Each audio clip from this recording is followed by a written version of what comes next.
morning, Cactus people. Today we're having a little look at gathering our own seed pods. Now, most of the seed pods we would have picked in the autumn, but there's always a few hangers on and surprises.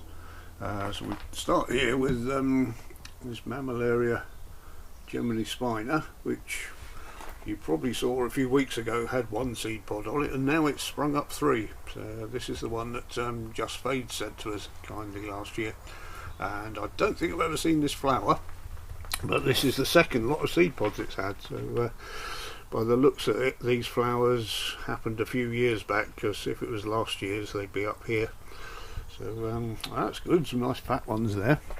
And this Parodia erubescens has still got a few on from last year. I left this Gymnocalicium deliberately because I didn't want to pick it before it was ripe. I've tried that before and didn't get any success with them.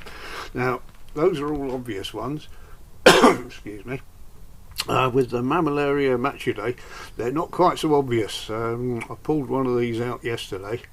When they come out, they're little green pods. They look like that shape, but they're green. And they very quickly shrivel, so there's a few there we'll investigate. And I'm not doing this one now. This is a prickly pear, which I just did prick a raw paw when I picked that up, so next time beware. And what I'll do, I'll put them into little trays with a number, a letter on each one. Last year's I used numbers, so this year I'm doing letters.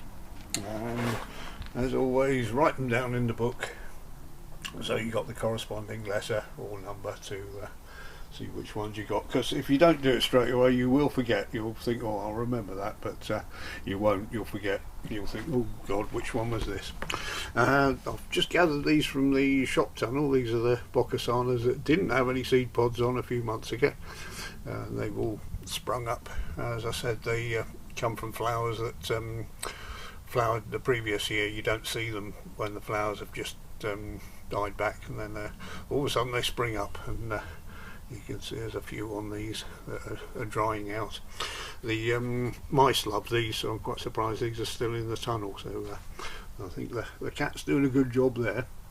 And I'm not going to do this now because I need more than one hand, but I want to investigate the Copiapoa at the back there. That's one that Scotty sent us, and Captain Nemo was kindly pointing out there might be some seeds on the top of that, so we'll have a little look. And likewise over here, the Salty Monk is pointing this one out. This Leninhausii, Parodia Leninhausii, may have some seeds in that flowered last year. I'm not sure it flowered at the same time as any other Leninhausii, so whether they're fertile or not I don't know.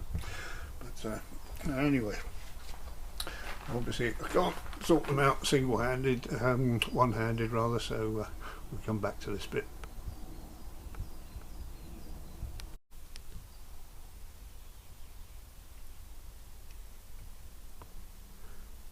Well, I didn't find any Leninhausii or Copiapoa seeds, unfortunately, but it's always worth having a look. Just to show you what I was looking for, is some Parodia seeds. You can see the flowers up there, and the seeds are in the base here. I've left these in so we can see quite a few in there. I don't know if the camera will go that close, but quite a lot of seeds.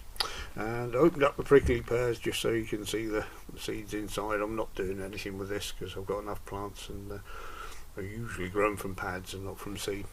The Mammillaria machudae, quite a few little seeds in that. Quite pleased. I've not opened all of them. That's only one or two pods there, which is great. So I'll have a further investigation there.